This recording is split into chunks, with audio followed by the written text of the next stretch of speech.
You're listening to Life, the Universe, and Everything Else. Today on the show, insect repellents.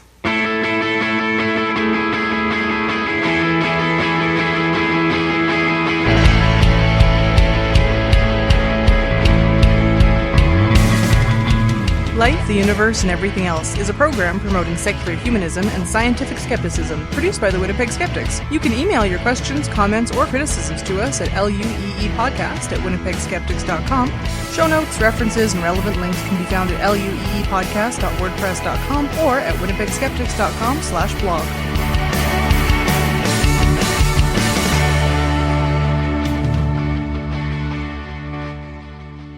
I'm your host, Ashlyn Noble, and we have Lauren Bailey. Hello. Laura Creek Newman. Hi there. And Jim Newman. Howdy. And it is still summertime here in the northern hemisphere, and we are all suffering the effects of bug bites, or at least I am suffering enough for everybody. You get all the bugs that don't bite me. Aww. Yeah. We went to the beach yesterday, and there was about 5 minutes worth of walking through the bush in order to get to the beach, and on the way in it was fine, and on the beach it was fine, and then on the way back I got about 5,000 bites in the span of 5 minutes. So today I'm extraordinarily itchy, and I want to find out what exactly will stop this from happening ever again. She is like candy to them. And this was actually a listener-suggested topic, right? It was, yeah. So we like to listen to our listeners occasionally. It goes the other way. And when we come across a good topic that we can put a good amount of research and interest into, we are happy to take those on. So give us your topics. Yeah, we've done a couple of other listener-requested ones before. The animal intelligence one was a listener request. So, on some listener-requested segments on larger parts of the shows, like Drake and his moon. Yes. And nobody has sent me any questions, so shame on you, listeners. Either you just have no problems, which would be great, but I don't believe that. Or we've solved them all already. We're just that good, guys. Send us your questions, and I will give you my solicited advice, which is a service that not many people get. Oh, they all get advice. To be clear. I wanted to be very specific about that. So we're going to start out with some interesting historic insect repellents, courtesy of our local history nerd, Lauren. Thanks, hon. Whenever we have a topic, she says, "You want to do the history of it?" Yeah, sure, okay. I was really skeptical before I started doing the research for this topic, because daily life has a way of slipping through the cracks when we record history. I was thinking the only part of my segment would be, and they rubbed themselves with dung for 10,000 years, and that kept the mosquitoes away. Next segment! But because no one thinks it's important to write down, like, the location of the midden, or how people managed to go to the bathroom while on crusade, that was just basically they went where they had to. Or what that flower was in Rome that is depicted everywhere and that apparently prevents pregnancy. Yeah, the birth control flower that they... Yeah. Researching this topic, even just lightly, you find that some of the earliest and most detailed writings that we have, which come from Sumer, so those writings are about 5,000 years old, they deal with insects and insect repellents. All the way up, it was a hot topic. We have always hated mosquitoes. Yeah. When you're living in an agrarian society, what's the worst thing to happen? Bugs. These facts shouldn't have surprised me so much. As humans, we've had to coexist with insects since humans existed. And there is no way a buzzing, biting, annoying mosquito didn't also annoy primitive humans as much as it does us. Pliny the Elder, I feel like I'm on Sawbones, wrote about several insects and repellents in his Natural History. So the repellents were both useful and some that were apocryphal. Because he did write about the insects that didn't seem to have either mouth for eating or excreting. So, whenever somebody says apocryphal, I always want to append, or at least wildly inaccurate. I always from Hitchhiker's Guide. Yeah. I always want to associate it with apocalypse. Apocryphal apocalypse. Like all apocalypses so far. So, Pliny's suggestions included using basil to ward off flies, but basil did breed scorpions, so be careful. And Which one is worse there? Flies or scorpions? No, I'm curious what that means. Like, was he thinking there was some sort of Scorpio spontaneous generation with basil, or just like it attracted them and then they, made more scorpions? I think it was the attracting, and that's where they laid their eggs. Oh, ooh. We have a lot of basil in our garden. Watch out for scorpions. The scorpion thing is not true. That's the apocryphal part. Yeah, that's the Now I'm apocryphal. scared. Also, they don't survive here. You're fine. Yeah. I will eat all of the basil and all of the tomatoes with it because, oh my goodness, our garden is beautiful. Pliny did suggest using basil to ward off flies, despite the scorpions, and to burn a fennel-based resin to rid the body of nits and lice. So you would burn the resin and then just smoke yourself with it. Right. Fennel resin, so would you have to, make a syrup and then reduce it? Yeah, you would have to distill the fennel into a resin-like substance and then... That sounds like a lot of work. If you're coated in nits and lice, you're going to try Yeah, it. do what you gotta do. That's fair. In addition to things you put on your body or things you eat to ward them off, strewing the floor of a home with plants was a favored way across several cultures and centuries to get rid of insects. So you would put down the rushes, and then you would put crushed plants that were known to keep away, or thought to keep away, certain insects over top of them, and then you would just keep renewing those plants. So when I refer to strewing in this, that's what I mean. And you'd sweep out the rushes twice a year or so and put down fresh ones. I know. We're not dealing with the same levels of hygiene and the same levels of... They did what they had to. Palladius, he was a Roman author of De Re Rustica, which was a treatise on farming and agriculture from the 4th century, claimed that cumin, ground into wine, would rid the body of nits and lice. Gross. So, cumin wine is gross? So, Gross. like taco wine? Yeah. Pretty much. Like, there are lots of things you could put in wine where I'd be like, that's totally fine. Cumin is not among those things. You to don't me. have to drink it. You would bathe in it. You don't have to drink cumin. That's not better. Certainly That's more just a expensive. waste of wine. So that's supposed to rid you of what? Nits and lice. Nits and lice. Okay, and then attract all the flies. Well, you would, wash your hair, and then you would rinse it until Then you it get the went clear. basil. Then you have a scorpion problem. And then you get the gorillas. It's basically just trading one problem for another. That's just like season by season. There Yeah. was an old lady who bathed in her wine. The nits and the lice, they left her just fine. So Palladius also recommended using cumin and cucumber seeds mixed together and cooked and strewn on the floor to rid the house of nits. So that could actually be a snack, like cumin on cucumber seeds. That could be okay. Yeah, not if you're going to eat them off the floor. Well, no, before. But it sounds more reasonable than bathing in cumin wine. We can try these. But Well, not more No. effective. So I'm going to betray my ignorance here, which is something that I like to do as often as possible. What exactly is a nit? Is it like a gnat? No, and nit No. is like the Lice. Oh, Eggs. a louse. A louse egg. No. An egg. Yeah. Yeah, a louse Yeah. egg is a nit. Okay. yeah. Sorry, I should have clarified that. And for our friends who are listening who are not history nerds, what are rushes, Lauren? Rushes are a plant. And why did they put them on the floor? So things would smell nicer, and because their floors were made of dirt. Okay. They're basically used as ancient flooring that could be replaced every once in a while. I'm going to butcher this, but Arab physician Abu Ali al-Husan ibn Abd Allah ibn Sina, he left several written records of over 800 plants and their health and everyday benefits. He was also the person given credit for inventing the technique of distilling essential oils from these plants. And then those essential oils went out from his area of the world, and that was part of the spice trade. Okay. So when you walk into a health food store and it's like getting hit with a brick in the nose, blame that guy. Yeah. All his fault. You can't pronounce his name, but you can blame him. No one would have ever figured it out if it wasn't for him. So during the Middle Ages, people used similar tactics as in antiquity. There was the floor strewing, there was pomanders, which is like little sachets full of incense, so they were full of herbs and things, smelly things that repelled the insects. And they also used herbal washes and rinses on their body and clothing to ward off or remove insects. Twice a year. People Whether they bathed, needed it or not. people bathed a lot more than twice a year. I'm just joking. I know. Easter and Christmas. Yes. Yeah, before you stepped into the church when you were allowed your 2 days off of work a year. Yeah. So what herbs did these people in the Middle Ages use? So I mentioned basil and cumin and roses and cucumber before, but the list is long and it varied for both geographical area and the various bugs and vermin that you were trying to get rid of. I can't personally speak to the efficacy of any of these, but these are what were written down in several different volumes.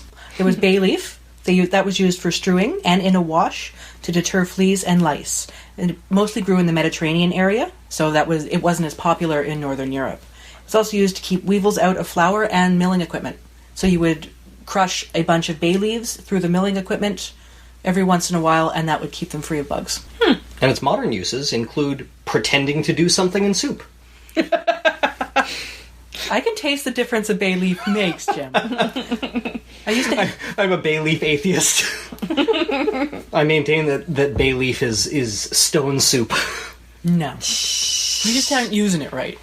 He's not the soup maker in the house. No. So chamomile was an antiseptic washing agent and also used for strewing. The cinnamon's an interesting one.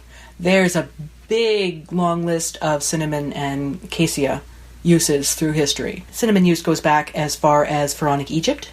It was one of the herbs used in mummification, and it was used to keep bugs out of cloth. And out of pretty much everything else. If you're going to find herbal uses of bug repellent, you're going to find cinnamon pretty much anywhere you could get it or get it traded for. At least it smells better than cumin. Ugh. I like cumin, but if I'm going to be smelling something all the time, I would go with cinnamon. Definitely. I like the smell of cumin, but sometimes there's a little too much with the stinky feet, so yeah. I don't like everything smelling like tacos. That's the Really? thing. That's the difference between you and me, I think. Does it just make you crave tacos, or No, it's just I like tacos and I quite enjoy cumin in lots of ways, but it's one of those things where it's like, and I've had enough tacos now. I don't think that phrase has ever entered my brain. Nope. This is why you are the dietitian. And I'm the fat vegan. we found this adorable little sign at Target when we were down there the other week. It was just a piece of glass with a white frame around it, and on the glass was etched, "I heart taco." Tacos, yeah. And we were gonna get it and bring it home, but we were so broke. It belongs in our kitchen. Next time we're in the States, we will get the I Heart Tacos kitchen accessory. Tacos are good, but yeah. Anyway, cinnamon. Cinnamon is great. Back to historical bug repellents. Cloves. Cloves were widely used as an antiseptic and for sweetening the breath and for killing pain.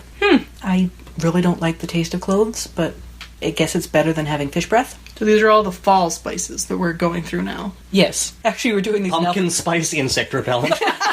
I was just going to say that. We're doing them in alphabetical order, but clove was the... I'm just imagining that bottle of pumpkin spice syrup that we have with like an aerosol applicator. We can do this. No, so sticky. So sticky. I have an essential oil perfume from the company Black Phoenix Alchemy Lab that is just called Pumpkin Spice Everything. It is delicious. In addition to being an antiseptic and for sweetening the breath and killing pain, cloves were held between the teeth to keep the plague away, which isn't really, a bug in the sense that we're talking about, but it's a bug.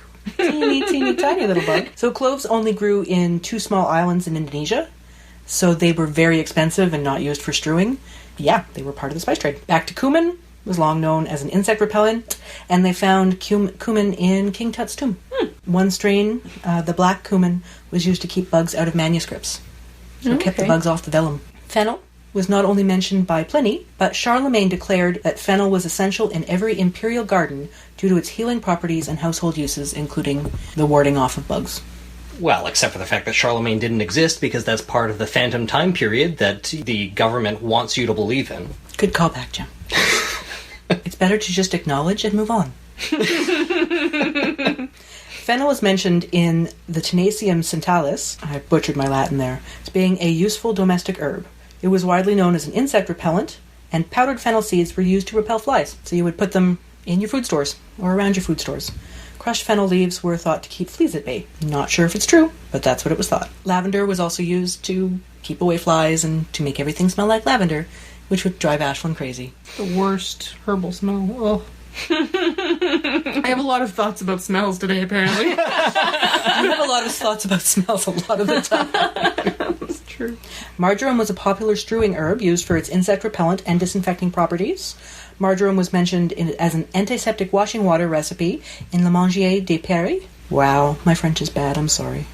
It was used to disinfect beehives and to keep the honey clean and free from pests. Yeah, honey. Marjoram-flavored honey. I don't know if I know what marjoram tastes like. It's something that I never ever use. It's one of the flavors that's in like a lot of poultry seasoning, if you remember what that tastes like. Generally. I think thyme, or not thyme, sage, yeah. Marjoram kind of tastes like sage, kind of like oregano. If there was a gateway between sage and oregano, it would be marjoram. Oh, okay. My favorite is mint. All varieties of mint were known not only for their antiseptic and antibacterial properties, but for strewing on floors because of its abilities to repel insects and rodents. Apparently you can put down mint and it will keep mice away. Mice are so adverse to mint that they will deliberately avoid any food that is near mint. And mint leaves also repel cockroaches and ants. My grandma used to plant it around her cabin to keep away mice and also deer. And it worked, she thought? She thought, but I try not to go on anecdote on this show. No, for sure, but... Well, we can test it. It's also one of those things that just grows everywhere with no provocation, especially if you try and make it not grow somewhere. Yeah. Don't grow here, mint. Mint is stubborn. I like it. It's tasty. I never used to like it, but recently we've been having a lot of Vietnamese food, and it's like, oh yeah, fresh mint. This stuff is amazing. We have a chocolate mint plant in our garden that is going like gangbusters this year, and it's super good. It's like chewing on an after eight. Yeah, that's pretty cool. It's really good. It is delicious. So cool. I go out the back way to get to the bus in the morning, and I have a little piece of mint on my way. We're almost at the end of the list. Roses were used as a strew, as a body wash, and as a demothing agent for clothing. Roses were, apocryphally, the favored floor strew of Cleopatra VII. She wanted every room to smell like roses, and they kept away the bugs. The 7th was the Cleopatra that everybody's heard of? Yes. Okay. I assume you wouldn't tell us about the, if it was actually the 8th that we knew about. Rosemary was placed under pillows to not only discourage insects, but to ward off bad dreams. So I assume that one worked. Yeah. On both fronts. It's also delicious with strawberries. Like you take sprigs of rosemary, and you slide strawberries onto them, and then you put them on the barbecue and grill them. Oh, that sounds good. Interesting. Cooking tips and flea removal. Rosemary was also one of the herbs carried around the neck in pouches to be sniffed by the wearer when traveling in areas where the plague was prevalent. So if you've seen those plague doctor masks with the big long beaks that were stuffed with the things so they wouldn't smell the plague, rosemary was in there. Rue was considered a protection from the plague, was carried in pockets and strewn on the floors of courts for protections against fever, lice, and other vermin. Sage, getting back to the chicken spices. Chicken. Sage was sacred. In Latin, sage is called salvare, which means to be in good health, to save, or to cure. So a popular Latin phrase translated means, why should a man die when sage grows in his garden? Cure all cures? Nothing. The sandalwood was and is still used to keep insects out of books and manuscripts. So they sprinkle sandalwood on ancient manuscripts to keep bugs out. And it smells delightful. Yes. It is also used on clothing and in storage chests to keep out the bugs. So like cloves, sandalwood was very expensive to middle-aged Europe, so it was not used very lightly. You didn't strew it on the floors. I've also seen some modern accounts where they couldn't find any citronella candles, so they took the sandalwood candles outside, and it kept the bugs away. Might actually work better than citronella. Might be something to try. So tansy was used as a strew and hung from home rafters to keep out the pests. Tansy is also really, really good about keeping away flies. I don't know what tansy is. Never heard of that. Okay, I'll bring some over. Okay. While growing, it keeps bugs out of nearby garden plants. So people would plant a couple of rows of tansy to keep the bugs away. So I couldn't find the current studies, but I will find them to put them in the show notes. There have been tests done that show tansies ward off both houseflies and mosquitoes. So that's why they would be hung from the rafters to dry. Henry Dunster, who was the first president of Harvard University, was buried in a coffin packed with tansy. When the coffin was unearthed almost 180 years later, I don't know why, but they did.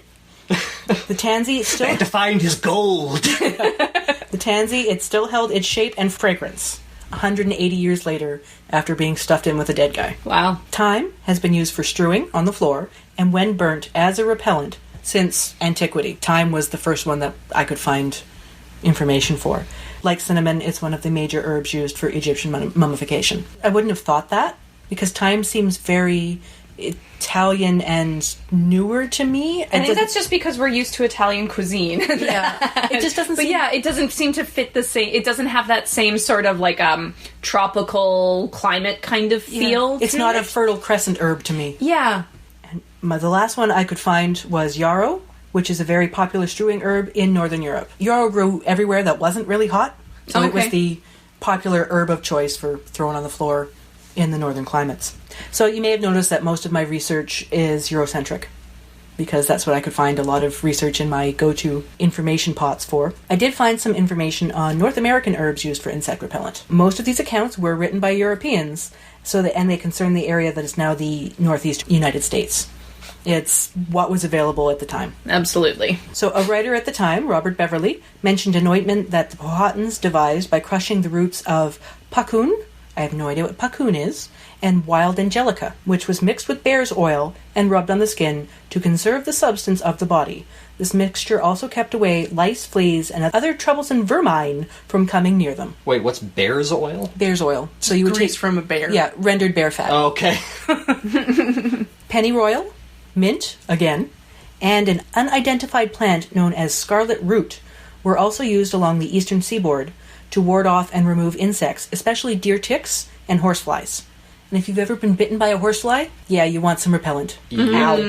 Mm-hmm. Ow. Also used were fats rendered from animals such as fish and raccoon to block both the sun and things getting to your skin. Speaking of terrible smells. Yep.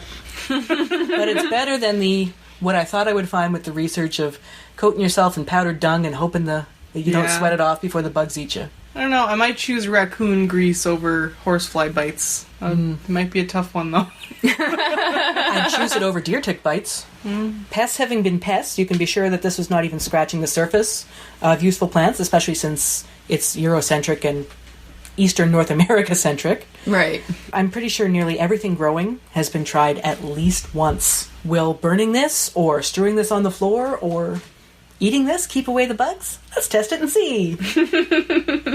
And confirmation bias being what it is, most of them are probably like, yes, that definitely helped. Even if it was just even the smoke keeping them away. Yeah. Or it just happened to be a less buggy day for whatever reason, or anything like that. But hey, you'll take what you can get. Yeah. So, now that Lauren is done teaching us about the history of using every herb available, Laura and I have just sort of a collection of other things that are purported to work that we're going to talk about. Moving on from the historical, I'm going to talk about a couple of things, and as Ashlyn said, they are very sort of mishmashed together. Eclectic. Thank you. Good word. The first one that I'm going to talk about has historical roots, so this kind of ties in. The first bug repellent that I looked into is something called neem oil, which I hadn't actually heard of before, but I'm not up on my herbs and botanicals, so that doesn't surprise me. I ran into that one.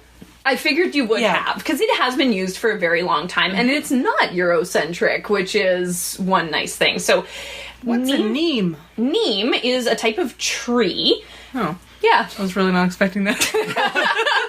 Yeah, neem. Expecting some sort of amphibian or something? Well, it sounds almost like it would be like the seed of a tropical fruit or something. I don't know. Well, it is. I mean, it's a tree that grows in tropical areas. Oh, okay. So it's a tree that originated in Southeast Asia and the Indian subcontinent. So it's very popular in India, Pakistan, Bangladesh, and that. But it also grows in some of the surrounding countries as well. So it's a neem tree, and it does fruit. And the neem oil can come from pressing the fruits and seeds of the neem tree. So like an olive? Yeah, sort of like that. Yeah. But the leaves of the neem tree have also been used historically for pesticidal reasons as well. The leaves were often burned, and then the smoke was said to ward off pests, flying insects, things like that. And the oil is frequently used in cosmetics and perfumes and all sorts of other things, but it's also been used as a pesticide, both for crops and as an insect repellent for humans as well. The tradition of using neem dates back thousands of years. It was actually a big part of the Ayurvedic medicine traditions, and it was typically thought of being good for all things skincare related. in that way. And it's also a part of some other traditions in that part of the world as well, ancient traditions. But it's still used today. Actually, neem oil is very, very common, and neem-based things, for example, neem toothpaste and neem shampoo and that are very common in that part of the world even today. Because it remains popular, we have a little bit more research and a little bit more specificity than some of the very historical herbs and botanicals that were used for this. And we found that the active ingredient is something called azadirachtin. Azadirachtin. It's based on the taxonomical name for the neem tree. Oh, I misheard you. I thought you said it was used as a diractin. No. The active ingredient is called azadirachtin. Gotcha. Yes. And it is actually a very common pesticide, like I said, and it's a very common pesticide that's used in organic farming right now as well. And one of the things that it does is it makes it so that insects are not able to feed on plants, and it prevents their larvae from maturing, or even for the adult insects to be able to lay eggs. So it definitely has some changes to fertility and hormones, and that's what reduces the pests on crops. That's really cool. Yeah. I went out of my way not to look up any information about the ones that other people were doing. Yeah, me too. If I stumbled across it just in research, I tried to just skip over it, but sometimes you ended up seeing a bit, but I definitely didn't look into too much. Yeah, I knew you were doing this one, so I didn't look into it too much. Excellent. Yeah. So it's like an organic pesticide that's actually effective? Yeah, it is effective, and it's used a lot currently in organic farming for a lot of things. So that's in its pesticide use, so that's when it's applied to plants. But of course, we're talking insect repellent, mainly mosquitoes and biting insects, for human use. So it's a little bit different there. We don't know the exact mode of action at this point, but I mean, there's a lot of things that we don't know exactly how they work, and we use them because we know they do work, so we just go with it. So apparently, I've never smelled neem oil. Like I said, I didn't know what it was, but apparently it smells like a combination of peanuts and garlic, which is interesting. Like a satay sauce? I guess so, sort of, but it has that's the smell combination. So it has the pungency of garlic and that, but I guess some earthiness of peanuts or something. I can get behind this. That can make me hungry. But I do believe that I also read that at times it can have a sort of sulfur smell, so that's not so appetizing. Rotten eggs, oh yeah. No. Not so much. So is it effective for preventing bug bites for humans?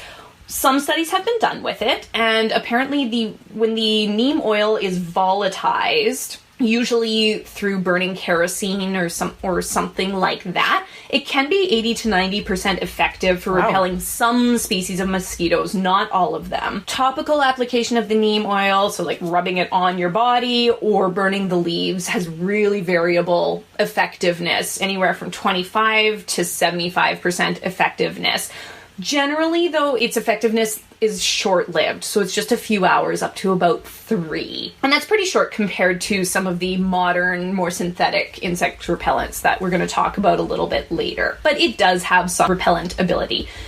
Topical application is actually not encouraged because it is known to irritate skin. And again, with the potential fertility issues, there have been studies done with that in rats, and they found that when the rats were ingesting it or using a lot of the oil, male rats did become infertile, but it was reversible when they stopped. So it's just something to be very careful You should study that. With. Bring it on. Infertility, yeah. Woo. So it's something to be careful with. In general, it's something that can be okay for nuisance mosquitoes. So that's basically, well, it used to be what we had here until West Nile came along, and now not so much. But mosquitoes that just bite. But if you're in an area that has something more concerning like malaria, or if you're trying to prevent Zika transmission or something like that, this is not a recommended source. So it's somewhat effective, but not for very long. And if you're really trying to keep yourself healthy, look for something a little stronger. So you mentioned the topical application being an irritant, but what about ingesting super amounts of it? Like is the neem fruit, is it toxic?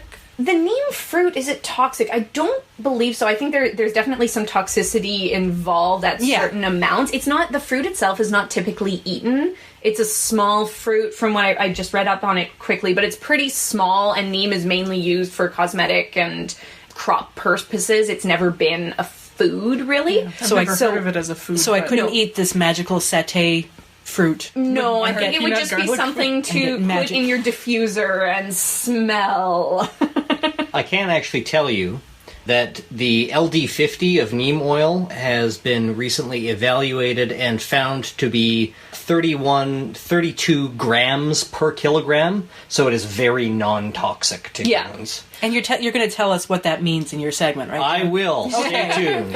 From the research that I did see, I believe the people who were having any kind of toxicity were people who were doing frequent pesticide applications of closed-in crops, and so they were just getting exposed to it constantly. That's when it was. But it's even not that toxic to bugs. It's just really repellent to them, especially the bitey kind. So, excellent. That is neem oil. Interesting. So one that we all really wanted to cover was this Mosey-Q.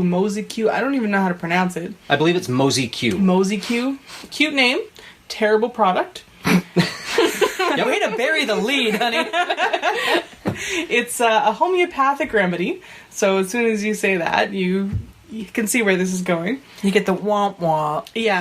It's marketed as a bug repellent that you can eat. So it's basically just a sugar tablet that's been sprayed with a very dilute substance that has a variety of active ingredients. Here are my air quotes.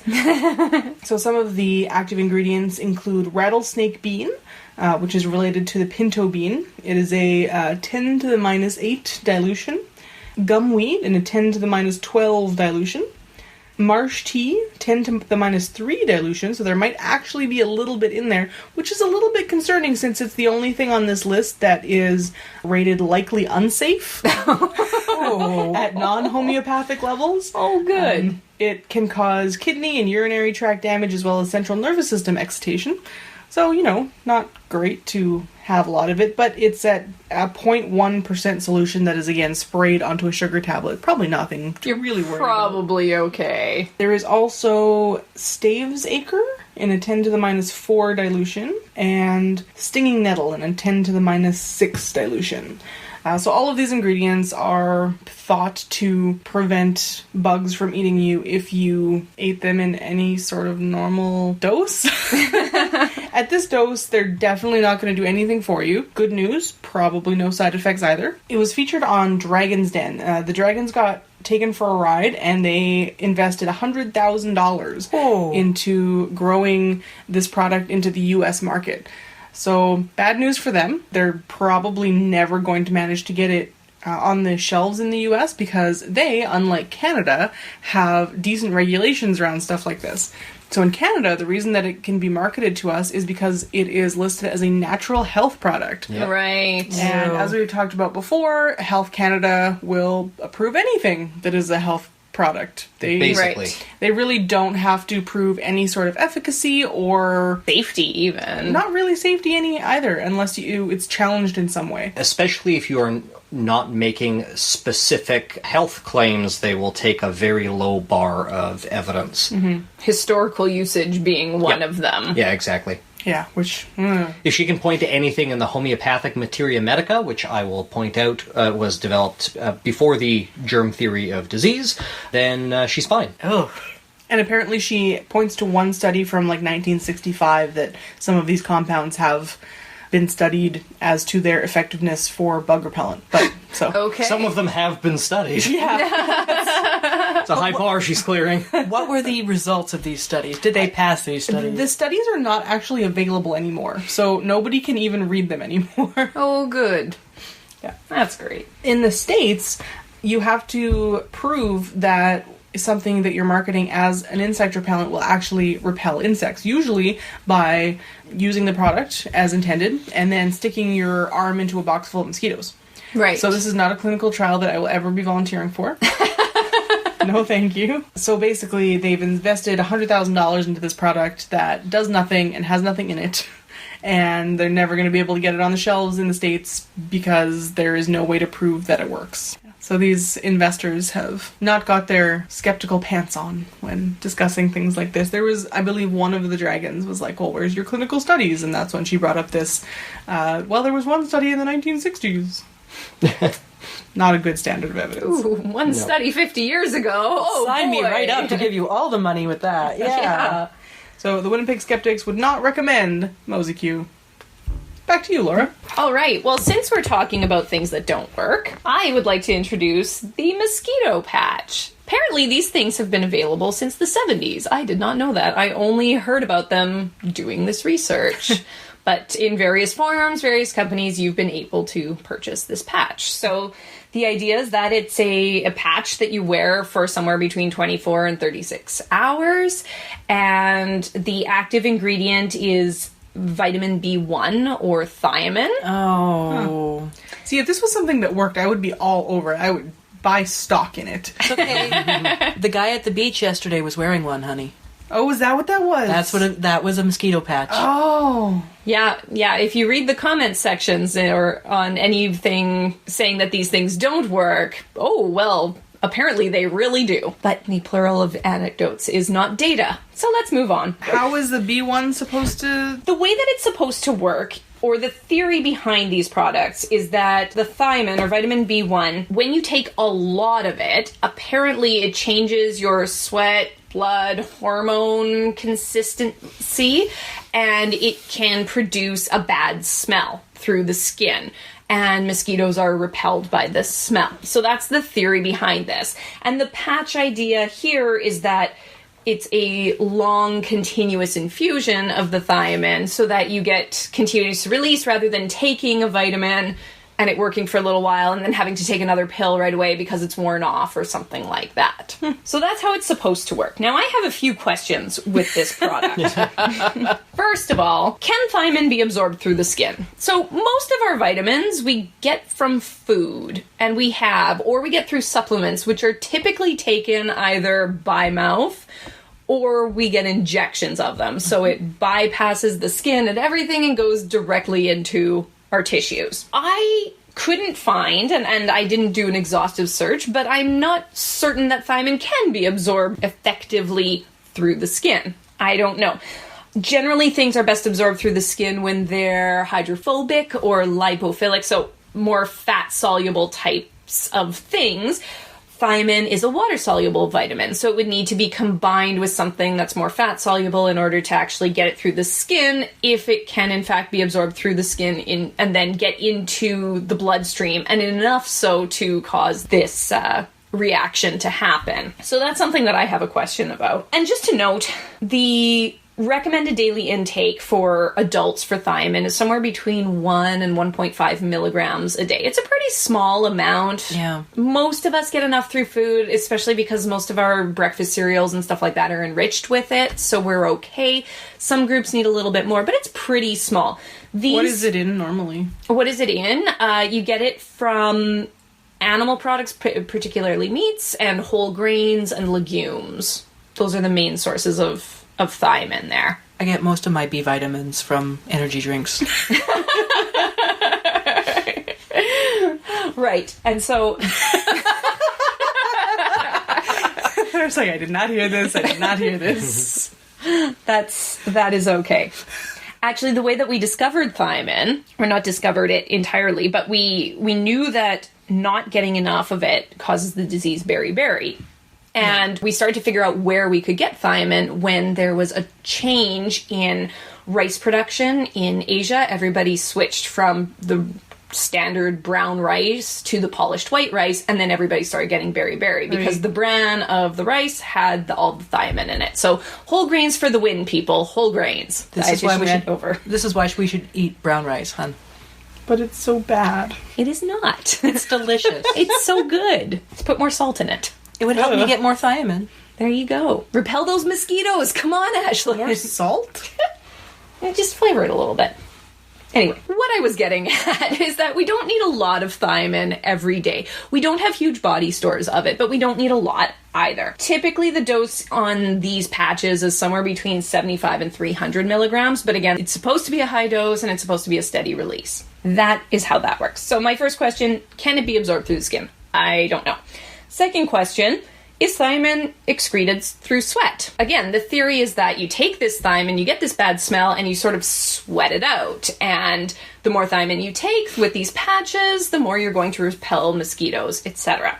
So yes, in fact, it can be excreted through sweat, a very small amount, about 10 nanograms per 100 milliliters of sweat, so a very, very small amount, but there is some. And if you end up sweating a lot because you're in a hot climate or something, you'll sweat out more. However, thiamine is primarily excreted through the urine. So the amount of thiamine excreted in the sweat doesn't really change much, regardless of how much thiamine you're taking in. More so, you're just going to pee out the extra. The idea that you're building up all of this extra thiamine to be sweat out in copious amounts to repel these mosquitoes is losing some steam. So you should take the patch, like put the patch on, collect your urine, and then bathe in that for mosquito repellent. And people repellent? Yes. You've been reading too many historical documents, honey. Yes, we don't just bathe in everything. And then the third question, and the most important question that I have, is does thiamine repel mosquitoes? Numerous studies have tested this, whether it is... Well, good enough for me. Yep. Good enough for Mosey Q. Good enough for me. There have been several studies that have tested this, either by oral administration or through these patches, and they have not seen any repellent effect from this.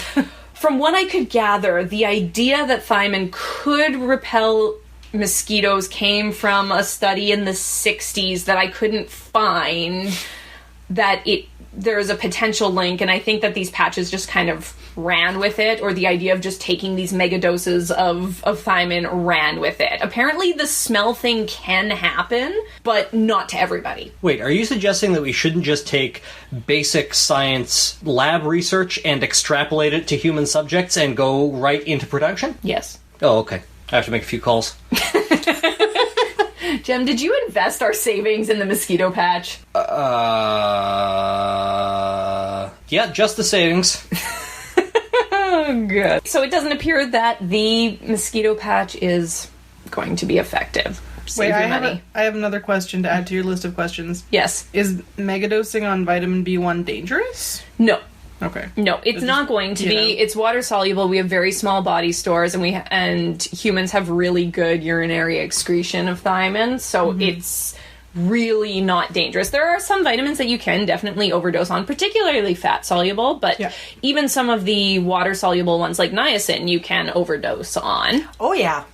And that's we discussed that on our we did our drug show. Yeah, absolutely. So you can, but B1 is not one to worry about. It's not going to hurt, but save your money. Okay. Back to you. So, who at this table has ever used Skin So Soft as a bug repellent? Me. Someone else? Lauren has. I have not. We did not do a lot of purchases through that company. Avon doesn't recommend Skin So Soft as a bug repellent, and they actually have printed on their website and on some of the packaging now that it's not recommended as a bug repellent and that it's not tested for it, all of this stuff. But people continue to insist that it works really well as a bug repellent. It's a bath oil, and you can get it in sort of a spritzy spray thing. I never knew it as a bath oil growing up. To me, it was kept in with. That's what we smelled like all summer, and it didn't have spritz at that time. It was your off. Yeah, we just put it onto cotton swabs and rubbed it all over our body. I think we may have used that when I was a kid too, because I don't remember the name, but I remember the daubing with oil. Yeah. And like that. Blue cap on a sort of clear bottle. You felt greasy afterward. That is most bug sprays, though. Yeah. But it is extremely popular, and a lot of people like it because it doesn't smell like the DEET-based bug sprays that smell pretty bad. Consumer Reports has done a few tests on it. The most recent one, they found that it did provide some protection for about 2 hours from mosquitoes and deer ticks, but they noted that this was on the very low end, the worst performing bug sprays they tested, most of which work for upwards of 7 hours.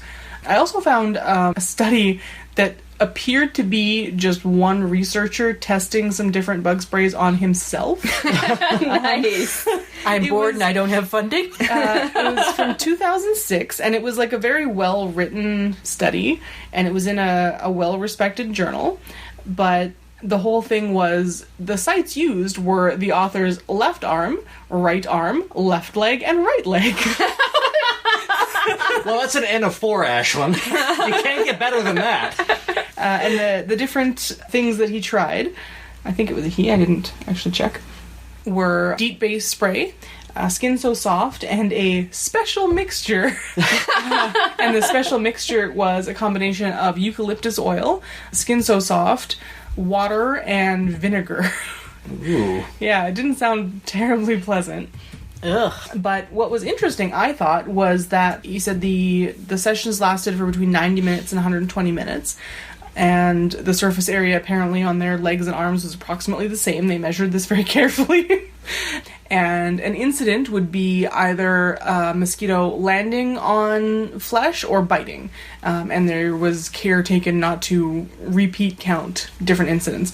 So with no repellent on at all, there were 60 incidents over this period of time. With the mixture, I believe there was 40. And then with Skin So Soft, there was 6. And with DEET, there was 0.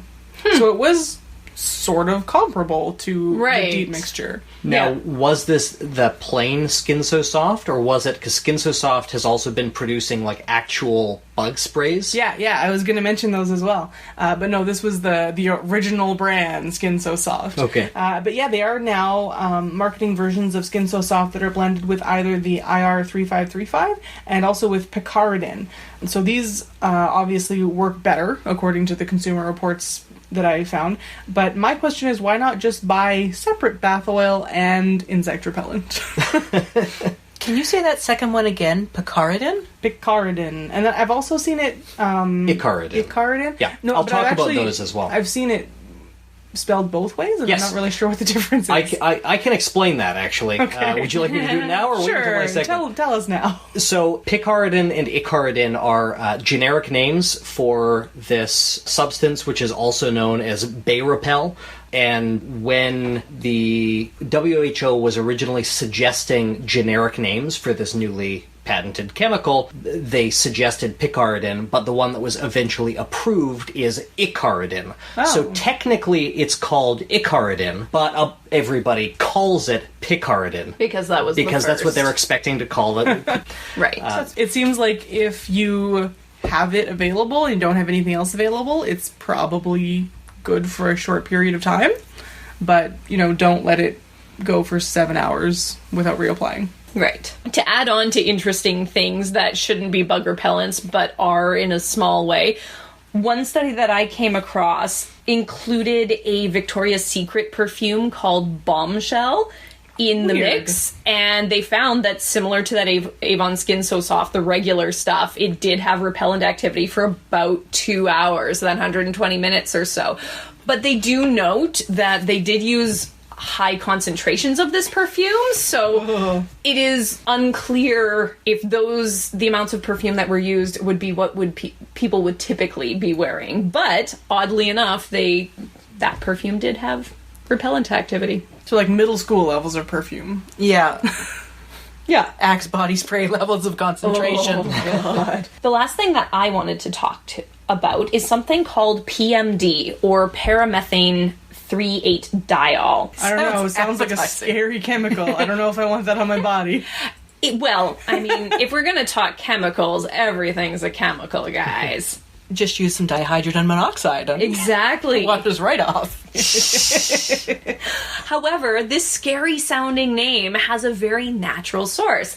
This is a compound that is sourced from the lemon eucalyptus tree. This tree typically grows in tropical areas and now in various parts of the world. So we wouldn't be finding it here in Winnipeg, but in a lot of the tropical areas around the world. It's common there. It's not actually a type of eucalyptus. It's something that's a little bit different, but it's close enough. It's known as lemon eucalyptus, so we'll go with that. It was actually discovered by accident. This type of lemon eucalyptus tree has been harvested, and it's been a cultivar for years for fragrance and cosmetic purposes because it has that lemony fresh smell. So it's been harvested for the citronellol and all of those related lemony compounds, which I'm sure we're going to talk about. So what they found with this particular plant is when they would put the leaves through the distillation process, they would get the citronella, but then they found that by accident this PMD that was left over was actually far more repellent to bugs than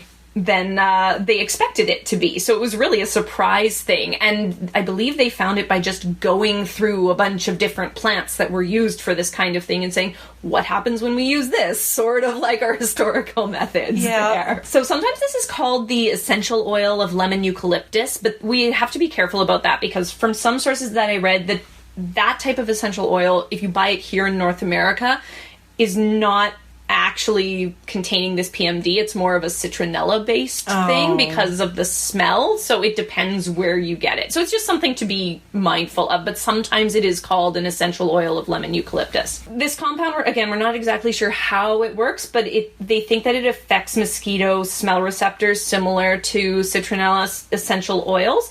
But one of the reasons that they find that it works really well is that it has a low volatility compared to a lot of things, so it doesn't evaporate very quickly.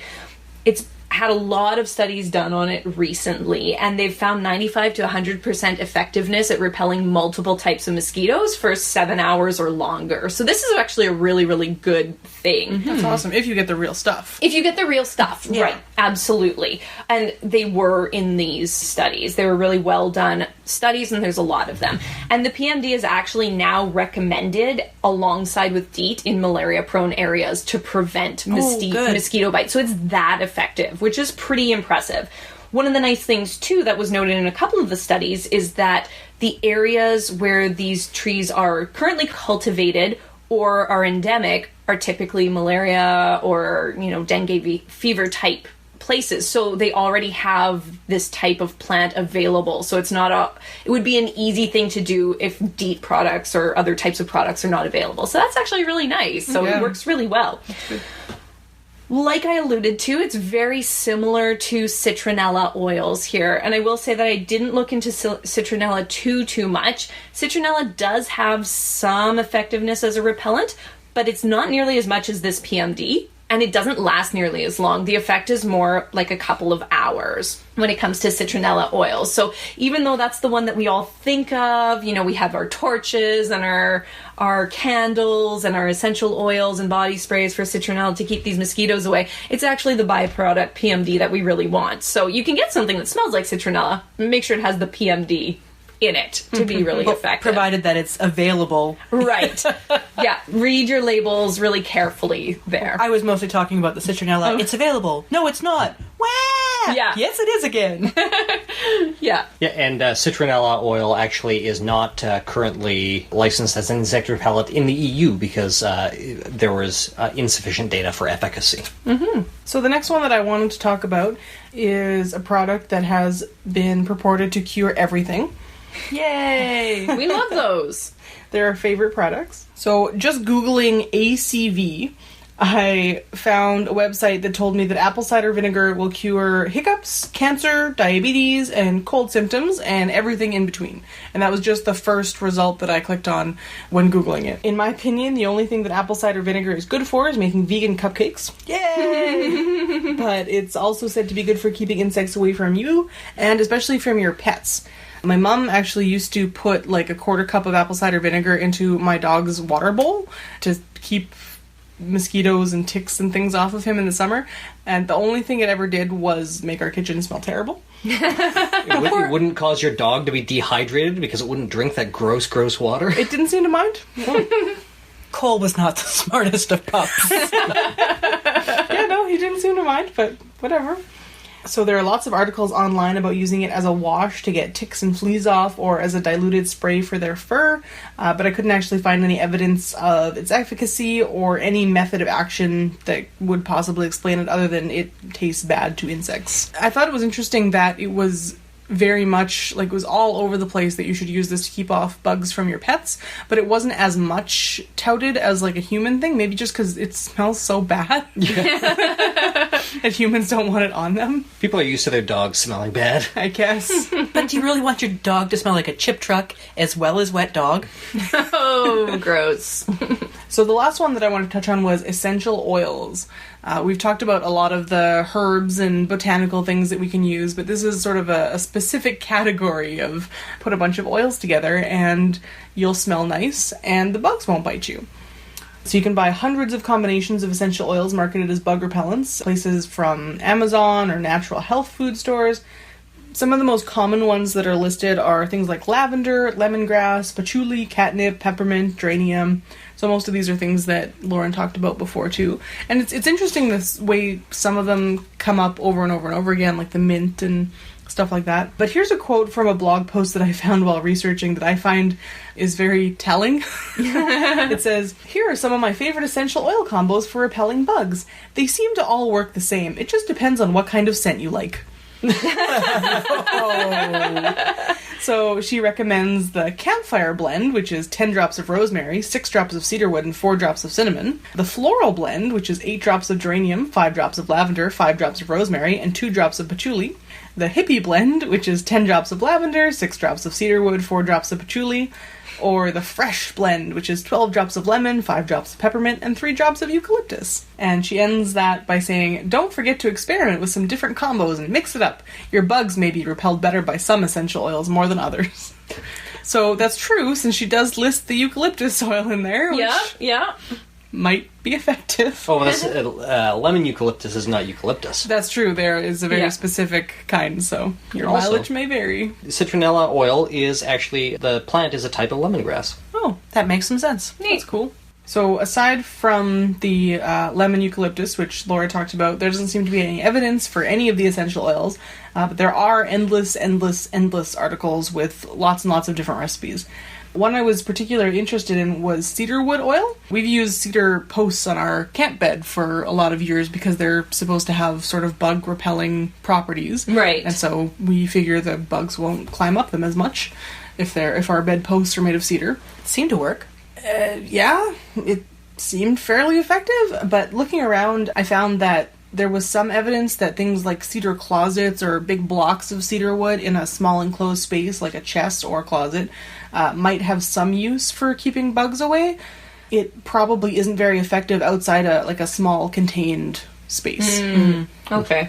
Did you take a look at the tea tree oil? No, I didn't look into that much, but again, any sort of search for essential oil bug repellent, there have been so many studies done on everything we can think of to keep bugs away, and there's really only a few effective ones, which Jem is now going to talk about. So I'm not sick today. Hopefully I'll be a little bit more awake for my segment this month than last month, which was actually, as we're recording this, last week, to lift the curtain a little bit, because we were expecting a baby, and it would be really nice to have a month off.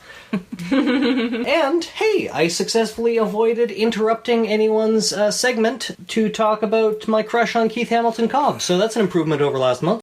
Let's talk about some modern chemical repellents, shall we? When people say chemical, usually they're talking about synthetic chemicals, as we've mentioned. And they're scary. And unpronounceable. Even if it simply replicates a naturally occurring chemical, they'll still call it a synthetic chemical, and it will be scary. The closer you look, the harder it is to actually make a distinction between natural and artificial, which could be a segment all of its own.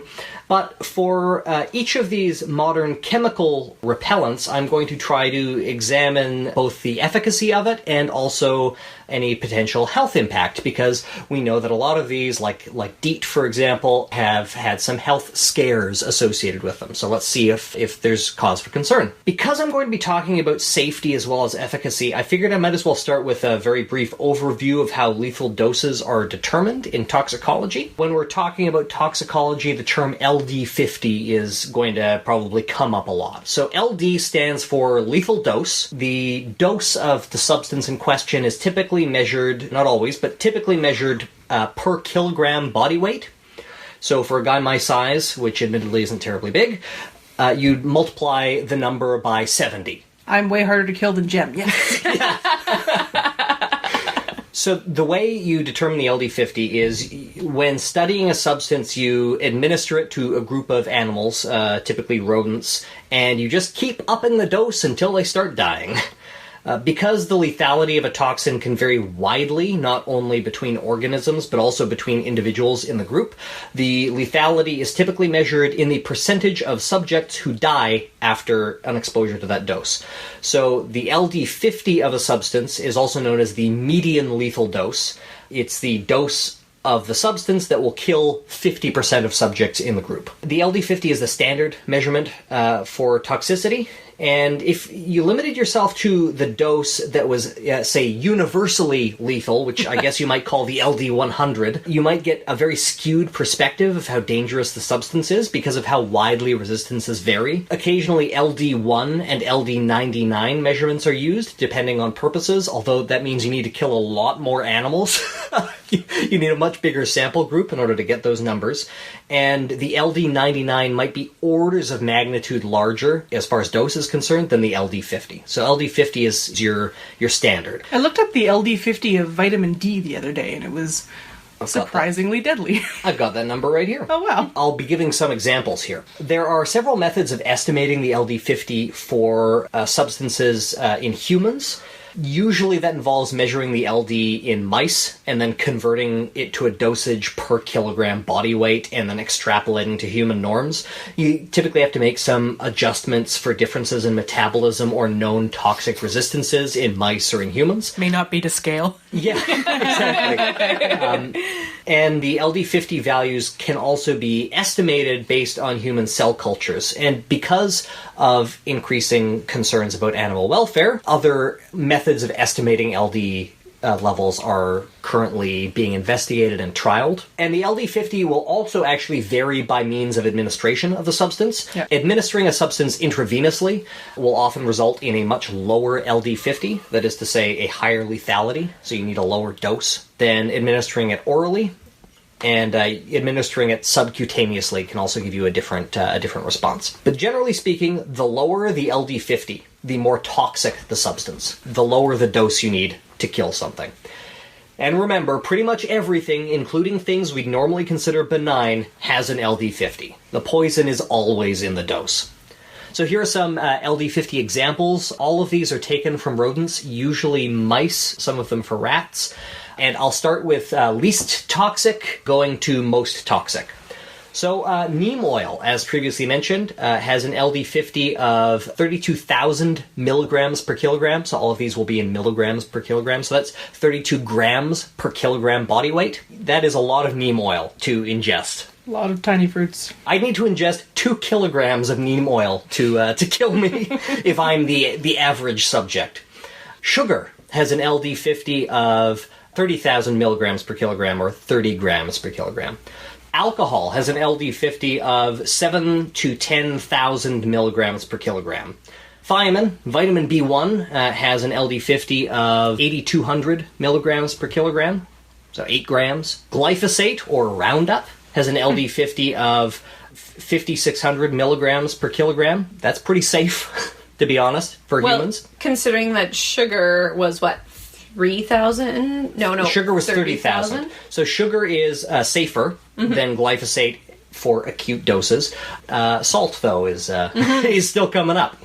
Menthoglycol, or oil of lemon eucalyptus, has an LD50 of 5,000 milligrams per kilogram. Salt, LD50 of 3,000 milligrams per kilogram. Retinol, or vitamin A, used in the patch, has an LD50 of 2,000 milligrams per kilogram. Acetyl salicylic acid, or aspirin, LD50 of about 1,000 to 1,500 milligrams per kilogram. THC has an LD50 of 700 to 1,200 milligrams per kilogram. Wait a second. Although there is some evidence that it is more deadly when inhaled than when ingested. I was just going to say, so like the aspirin packages are lying to me. If I take extra aspirins, I'm not going to die. This is lethality, not gastric problems and liver problems. Yeah. Acetaminophen, or paracetamol, or Tylenol has an LD50 of 340 milligrams per kilogram. Caffeine, LD50 of 150 to 250 milligrams per kilogram. I'm not there yet, guys. DDT has an LD50 of, it's actually quite a wide range. It varies by species quite a bit, but 113 to 800 milligrams per kilogram. Heroin has an LD50 of 22 milligrams per kilogram, but that is a measurement for IV, not oral ingestion. Vitamin D has an oral LD50 of 10 milligrams per kilogram. Vitamin D is very deadly. Nicotine has an LD50 of 3 milligrams per kilogram, and strychnine has an LD50 of 1 milligram per kilogram. That stuff is deadly. It's also worth noting, before we move on, that the LD50 is typically used to measure acute toxicity. You know, you take it and you die. You take it all at once and you die. Usually immediately or within a period of up to like 30 days, depending on how they're doing their measurements in the study. So it's not useful in measuring the effects of long-term exposure. So you can build up a tolerance to iocane powder? Right. Okay, just checking. So let's talk about DEET. DEET, which is somehow supposed to be an acronym for N,N-diethyl metatoluamide, is an oily yellow substance that's the active ingredient in most commercial insect repellents, including the popular brand Off. It effectively repels mosquitoes and several other biting pests, such as fleas and ticks. Ticks, by the way, aren't insects. They are arachnids. Yes. Until recently, the prevailing hypothesis was that DEET worked by blocking insect olfactory receptors. When I was a kid, I heard that it prevented insects from sensing the carbon dioxide in our breath. More recently, it was believed that DEET worked by blocking insects from detecting octanol, which is a compound in human breath and sweat. It's also called mushroom alcohol.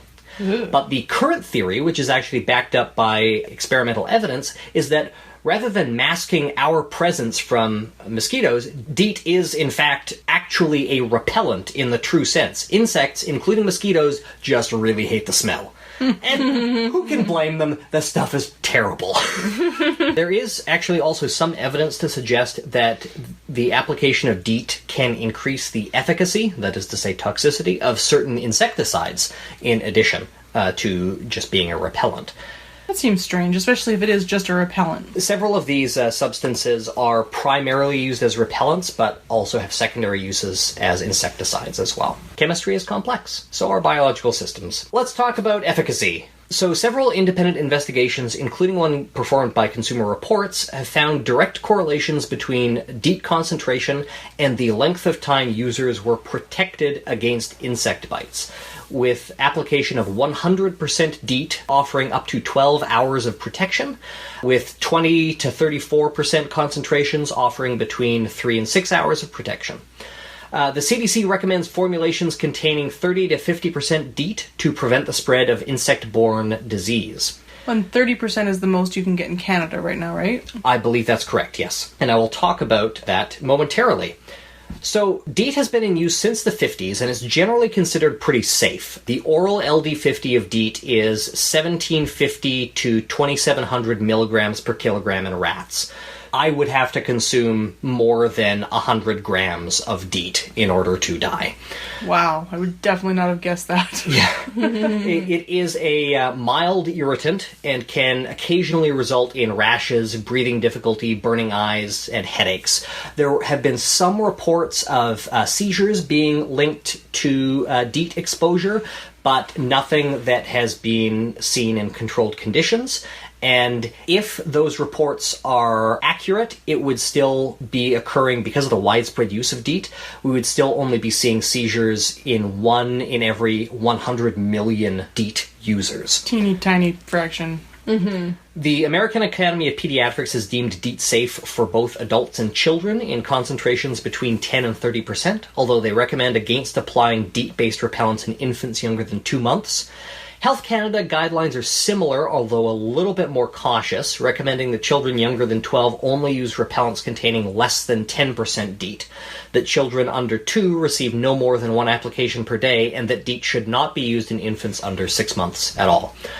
According to Cornell University's Pesticide Information Project, there is some evidence to suggest that prolonged exposure to DEET, for example among Park Service employees in the Everglades, may affect mood or sleep patterns, but that needs to be investigated further. Mm-hmm. So why, when When I was a kid, I remember like people saying, "Oh, ban DEET, ban all this sort of stuff." Does anybody else remember that? Oh yeah, there's still the camp of it's a neurotoxin, it's terrible, it has all these side effects, just go natural. And I think so much of that is actually because it smells so bad, and they associate that with evil chemicals. Yeah, it feels like it does. It feels like I'm putting chemicals on. I'm putting agro-pesticides on me right now. Like it does have that feeling to it.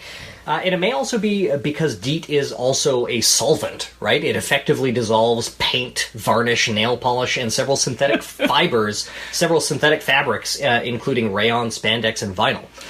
So Which we wore a lot of during the 80s. Right. Yeah. That can be scary to people, right? Absolutely, Because yeah. they assume that because it works that way on plastics, it will work that way on, I guess, your lungs or something? I saw that argument in something I was reading earlier today during my research. Believe it or not, chemistry is complicated. Biology is complicated. That's not how it works.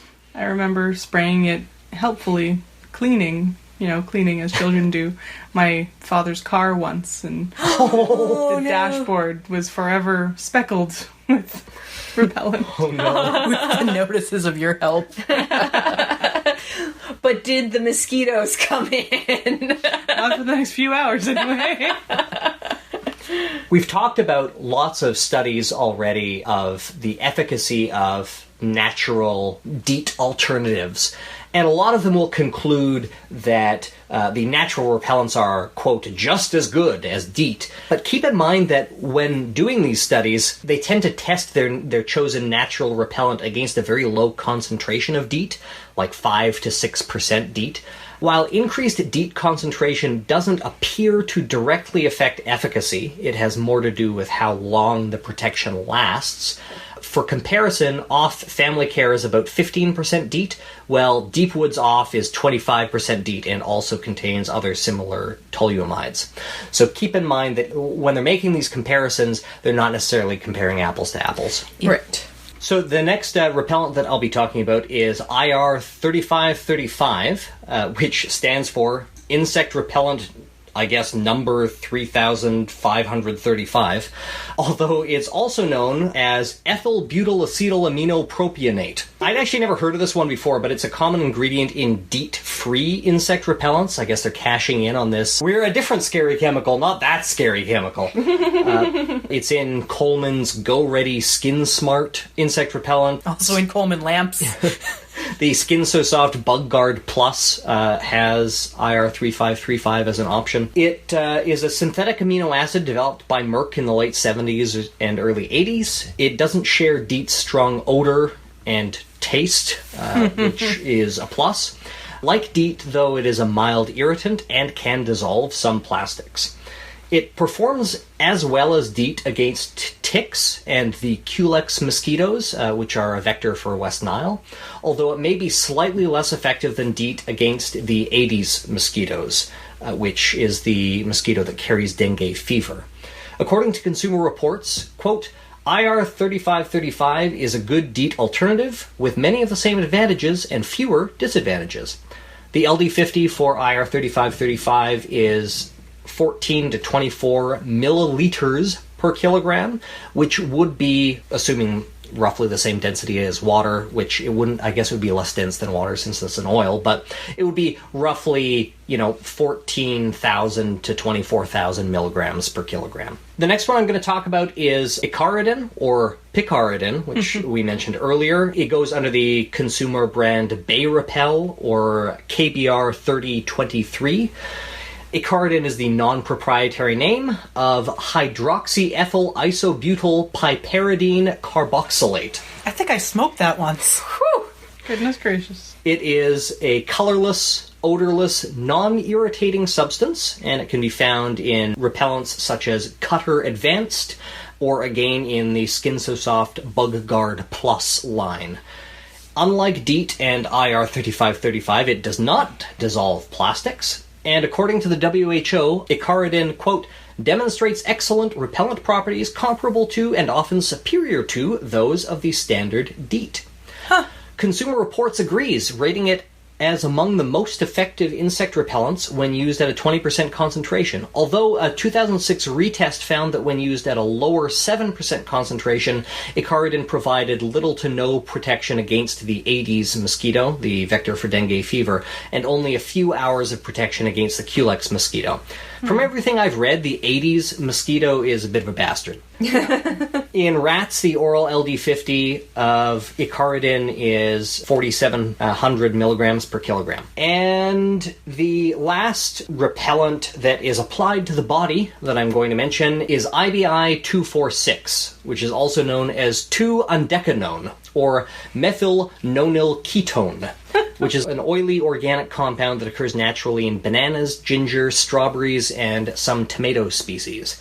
It's used as an ingredient in natural flavorings and perfumes, and research from North Carolina State University has suggested that it can repel mosquitoes, quote, as effectively as DEET, although we know that that is a statement that, has a bit of a red flag associated with it. Right. I personally wouldn't put my confidence in IBI 246 just yet, as the efficacy data are still preliminary, and as far as I can tell, 2-undecanone is not yet on the market as an insect repellent, and its safety and efficacy in this regard have not yet been evaluated by the WHO. Yeah, I hadn't heard of that one at all. No. Mm-hmm. The LD50 is known, however, as 2-undecanone is used in other industries. The oral LD50 in rats is about 5,000 milligrams per kilogram, which is comparable to icaridin and several of the others that we've talked about. So none of these things are extremely deadly. They're all in the less deadly than salt category. It's a good category to be in. Yeah. So I'm going to talk about 2 more ways to deal with insects that are not applied directly to the forehead. Which is where we all spray all of our bug repellent. Apply directly to the forehead. It's just because yours is so big, honey. Yeah, it is. So, mosquito coils, first of all. Mosquito coils are actually not a repellent. They are an insecticide. The active ingredient is powdered pyrethrum, which is a genus of Old World chrysanthemum that's been used as an insecticide in Europe for centuries, and its first recorded use was actually in 4th century BCE in Persia. I had no idea. I thought they just didn't like the smell / smoke. Yeah, I thought it was one of those kinds of things. Huh.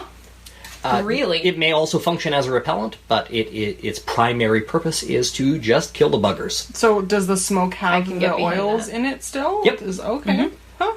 It's a way of volatile, putting them into the air. Yep. Yeah. So I wasn't able to find detailed efficacy information for mosquito coils, which may be due to the difficulty in measuring efficacy in the way that they're typically used. Yeah. But we do have some data about the way pyrethrum interacts with insects, and it is a contact poison that attacks the nervous system, quickly paralyzing insects and often killing them outright. When present in non-fatal doses, it does still appear to have a repellent effect and can stun them, and they'll fly away. In terms of health impact, pyrethrum has an oral LD50 of 370 milligrams per kilogram in mice, so it is a lot more toxic than a lot of the ones that we've talked about, but, it's not an instant killer to mammals. It is harmful to fish. We do know that for sure. Less toxic to mammals and birds. It is biodegradable, and it is considered comparatively safe, especially for use around food. Humans actually been found to have a higher tolerance, so the LD50 in humans is probably higher than 370 milligrams per kilogram. Chronic toxicity in humans has also been found to be pretty low. However, a 2003 study published in Environmental Health Perspectives took a close look at emissions from several popular brands of mosquito coils used in China and Malaysia. So I'll quote from the study here. Exposure to the smoke of mosquito coils, similar to the tested ones, can pose significant acute and chronic health risks. For example, burning one mosquito coil would release the same amount of fine particulate mass as burning 75 to 137 cigarettes. The emission of formaldehyde from one burning coil can be as high as that released from burning 51 cigarettes. So, That sounds terrible. Yeah. Yeah. While it's worth keeping in mind that mosquito coils are typically used outdoors in North America, where, like secondhand cigarette smoke, the fumes can rapidly dissipate, the study's authors note that it is common practice in Asia, Africa, and South America to burn these coils indoors. So, exercise caution. And the mosquito coils are actually based on tradition where pyrethrum and other incenses were burned to ward off insects. I had read something about that in some of my... I decided not to touch on it, but like frankincense and myrrh were used as insect repellent in the smoking kind of way. Yeah. So because it is kind of dispersed through the environment, like the next one that I'm going to talk about, you can drink the sea one sip at a time, but it's hard to know how much of an effect you're really going to have. Yeah. How many drops are in that bucket. If you're killing lots of mosquitoes, I don't know how many mosquitoes are in your yard, but it's hard to know what percentage of them are going to be taken out by the coils and what percentage are still going to bite you. It's a really hard thing to study. There are a lot of mosquitoes in my yard. Yeah. Just putting that out there. So many. And so the last thing I'm going to cover is the mosquito magnet. Mosquitoes are attracted to, among other things, warmth, carbon dioxide, and chemicals found in our sweat and breath. I'll quote from this description at howstuffworks.com. One easy way to create a mosquito trap would be to take a cow and place it in your yard. The cow would act as the attractant for the mosquitoes because the cow would give off the chemical signature that mosquitoes crave. A cow is warm. It releases certain plant chemicals because it eats grass all day, and it produces carbon dioxide with every breath. If you had a vacuum cleaner that could suck up every mosquito that came near your cow, you would have a mosquito trap. If you use this trap for several weeks, it would start to make a dent in the population of female mosquitoes. After 4 to 6 weeks, you could probably create enough of a dent to start to depress the entire mosquito population in your yard.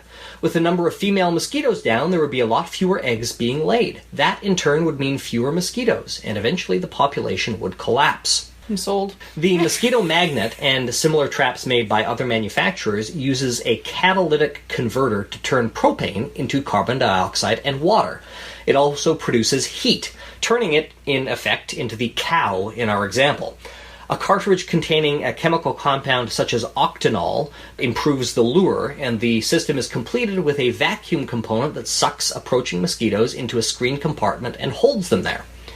According to the manufacturer, it takes 4 to 6 weeks for a mosquito magnet to have a significant impact on the mosquito population in an area, but they maintain that it can actually depress the population sufficiently to cause a collapse, especially when you use multiple magnets in an area. There's essentially no human health impact to mosquito magnets. I mean, aside from intentionally releasing a bunch of carbon dioxide into the atmosphere, I guess. A lot of propane. Yeah. The units and the propane and attractant cartridges can be rather expensive, but you don't actually burn the propane at the same rate that you would for like a barbecue, for example, because it is a catalytic conversion. It uses a lot less propane at a time, but they can be a little bit expensive, especially to buy the initial unit.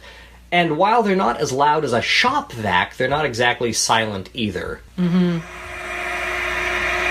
That's what they sound like.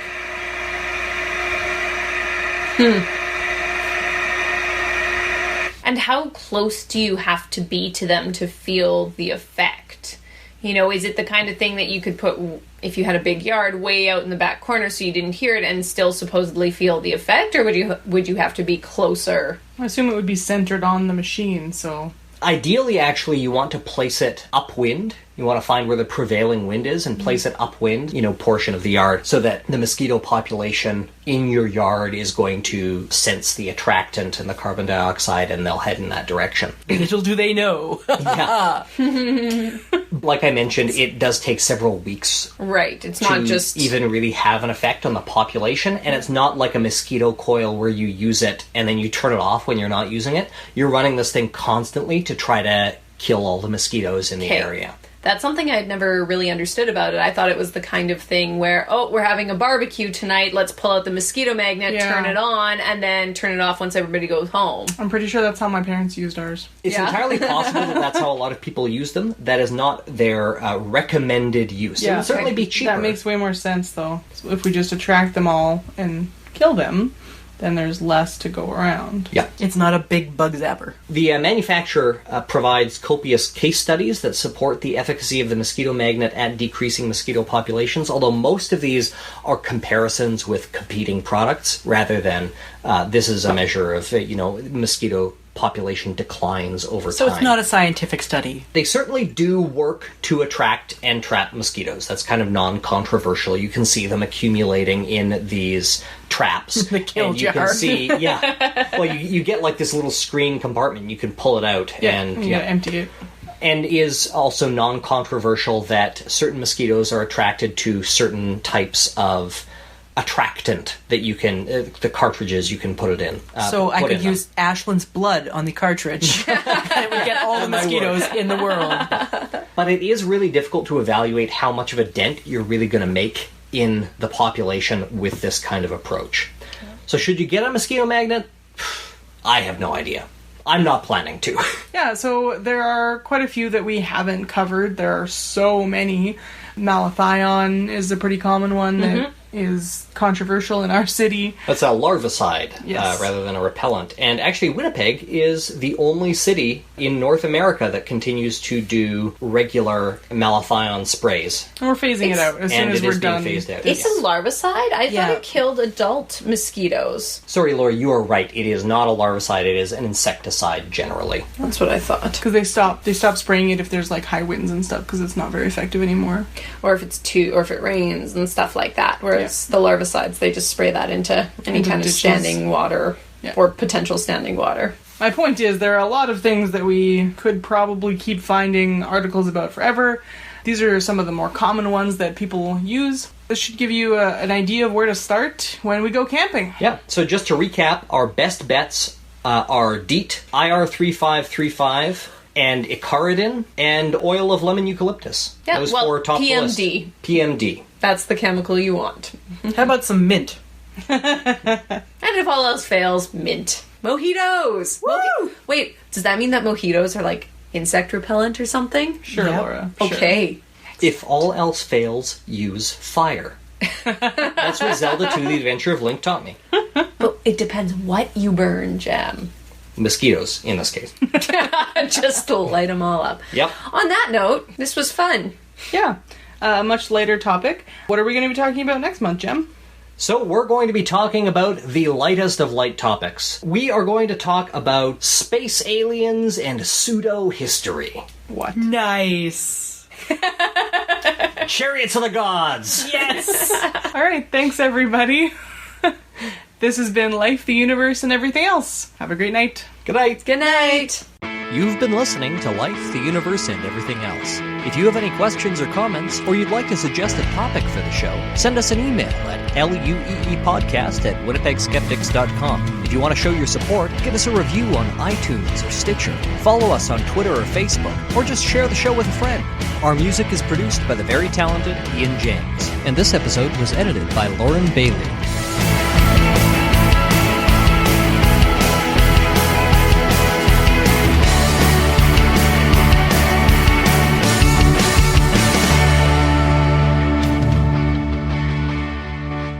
Earlier, did you say middle-aged Europe? You know when it starts to niggling fall at the a little back of bit my and mind, I'm buys like, a motorcycle? Did I imagine that? No, I probably said middle-aged Europe. Not right. much of Europe during that time period got to what we consider middle-aged. It's true. Absolutely. I said the absolutely again. I'm I know. sorry. I'm sorry I mentioned it to you. No. I'm sorry I mentioned it to you. I shouldn't talk about people's vocal text to them. It's good because I have to change it. I have to think of a different word now. Yeah, no, that one has been a long time. I know. And everybody at this table is guilty of so. So, Oh, yeah. Absolutely. What else can I say? Somebody give me some synonyms. if you have the urge to say it, just don't say anything at all. It's usually not necessary. So I'll go. Yeah. Okay. Radio. Or if you have to say absolutely, at least only say it once. Instead of 4 times in a row. In the last podcast, I was like, is this a 2 or a 3? No, that was 3 absolutelys. I'll cut it down to 1. I've never noticed that when I'm editing, your absolutelys haven't been bugging me. Okay. As I said to you earlier, You're also not Jem it Newman, is so. it is better than one of my many vocal tics is when I want to speak, I'll just start throwing in a few syllables to like get the motor running, and then so it reminds me of when I can't think. think of words to start a sentence now because I'm self-conscious You can't use about so. everything. Just start with so and we'll edit it out. Yep. Yeah, that's what I do. Yeah, you can just take it out. Absolutely. Shit! That was on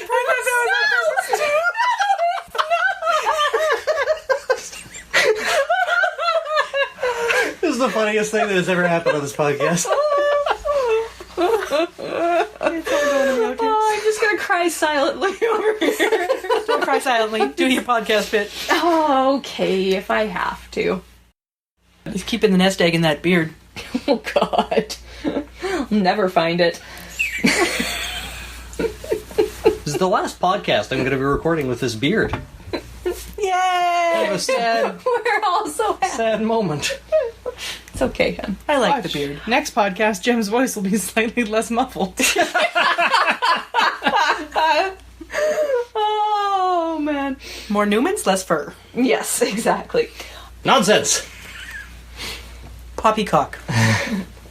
Boulder Dash. That's what I was gonna say. Absolutely.